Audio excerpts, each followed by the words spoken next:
দুই শালিক ধারাবাহিক নিয়ে বড় খবর। এই মুহূর্তে বাংলার সবচেয়ে জনপ্রিয় ধারাবাহিক দুই শালিক। ধারাবাহিকটি ক্রেজি আইডিয়াস প্রোডাকশন হাউজের আন্ডারে বিকেল 5:30 স্লটে সম্প্রচার হচ্ছে। ধারাবাহিকটি শুরু থেকেই টিআরপি চার্টে অনেকটাই এগিয়ে। তার কারণ ধারাবাহিকের জমজমাট এপিসোড। ধারাবাহিকের কাস্টিং, প্রেজেন্টেশন, বিজিএম সবকিছুই দুর্দান্ত।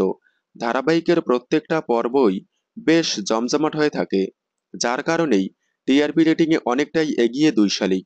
তবে দুই শালিক ধারাবাহিক নিয়ে বড় খবর সামনে আসলো। দুই শালিকে দুই জোড়া জুটিকে দেখা যাচ্ছে, গৌরব ঝিলিক এবং আখি দিবা।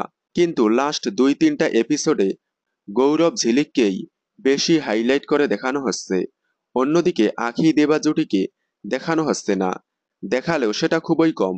যা দেখে অনেক দুই শালিক ফ্যান বলতেছে ধারাবাহিকে গৌরব ঝিলিককেই বেশি দেখানো হচ্ছে, ওদিকে আখি দেবাকে কেন দেখানো হচ্ছে না, দেখালেও সেটা খুবই কম।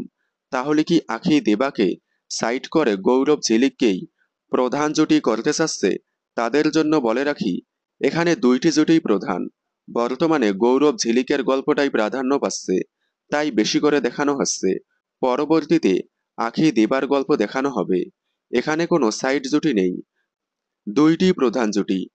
পরবর্তীতে দুইটি জুটিকেই সমানভাবে দেখানো হবে। আখি দেবা নাকি গৌরব ঝিলিক, কোন জুটি আপনাদের বেশি প্রিয় কমেন্টে জানাবেন। বাংলা বিনোদনের সকল আপডেট সবার আগে পেতে চ্যানেলটি সাবস্ক্রাইব করে পাশে থাকা বেল আইকনটি বাজিয়ে দিন। ধন্যবাদ।